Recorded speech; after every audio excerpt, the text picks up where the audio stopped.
think you mean.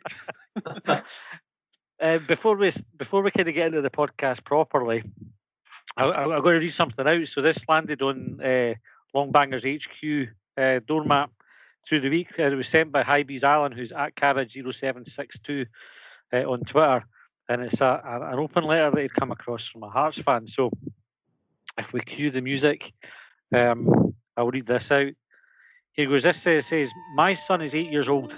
Tonight he watched Manchester City thrash Liverpool. He knew all the lineups for both teams. He knew when to shout at VAR. There's an asterisk on VAR. We'll come back to that. A month ago, he barely knew that even existed. He was, and still is, Hearts-staffed.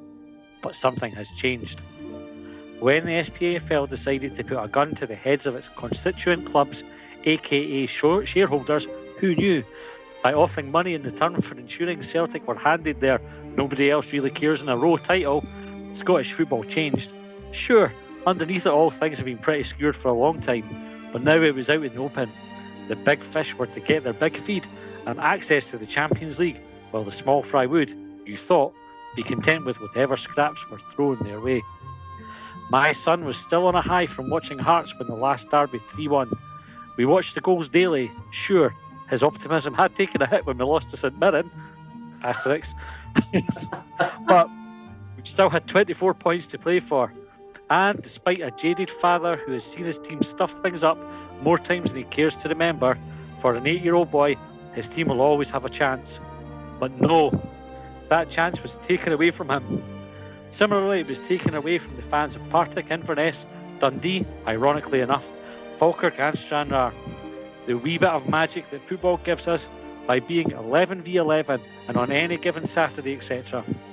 Your dedication to one team's needs ran roughshod over the things that all football fans should always have, hopes and dreams for their team.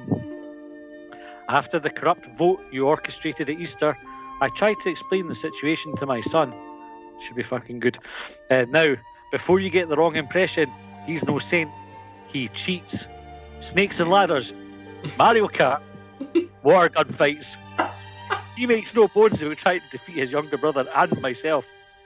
He can be sleek, or he can be outrageously shameless. But when I tried to explain that, the football team, the only football team he's ever cared about, and bear in mind this kid lived in Catalonia and yet doesn't give a stuff for Barcelona, to be expelled from the top division for no apparent reason other than the administrator's desire to ensure Celtic could be handed a title that was already in the bag anyway. Even he looked at me askance, that's a good word, eh? And said, but that's not fair. Sure, I tried to break down the PPG rule, which was invented to justify the decision. I told him how important money was. He actually gets this. He saves his pocket money to buy sale items in the Hearts shop, but he still wasn't convinced. I asked him to see it from the other club's point of view. He asked why they didn't like Hearts. I couldn't give him an answer.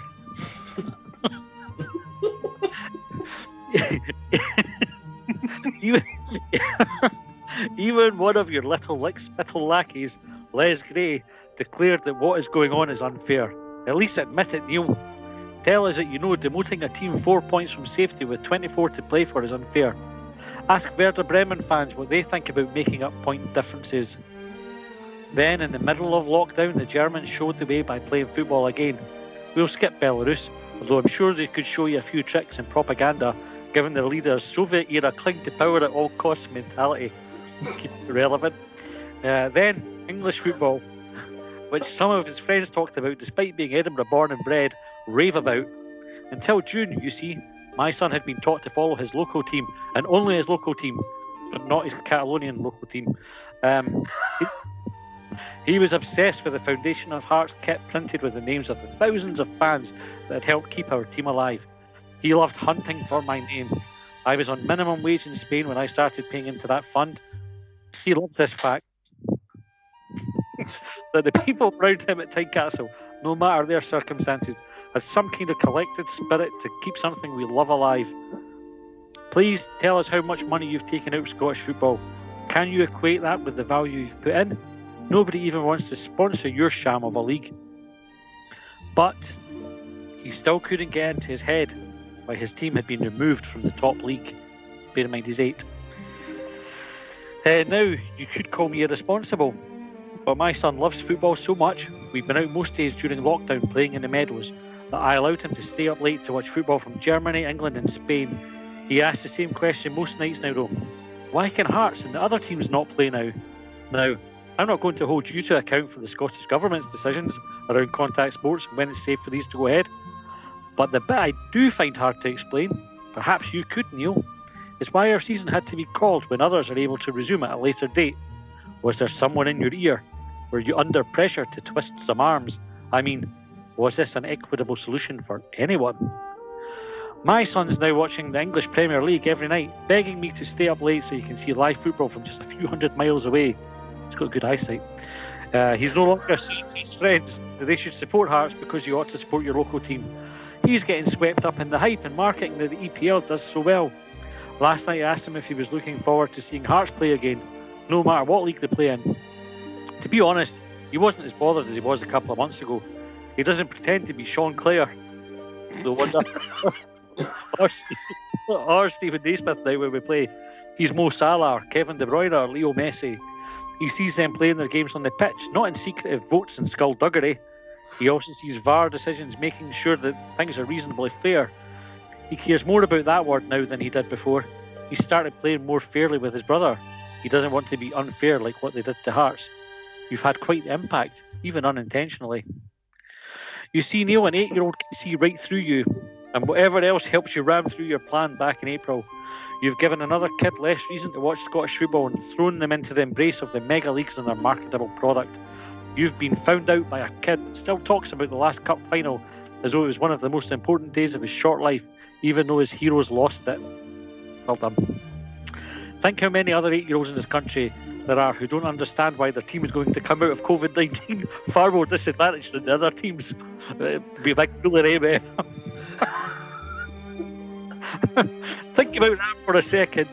Sure, I knew the ball was burst a long time ago, and it wasn't your fault at all. But what happened in April and the nonsense which has followed it, well, that's on you.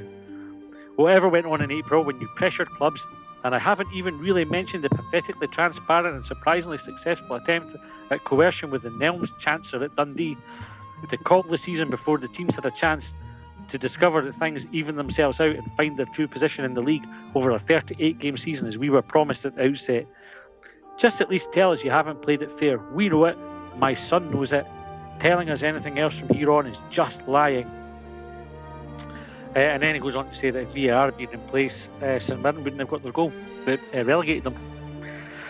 And that's the end. What a moving letter. What do you think of that one, Craig?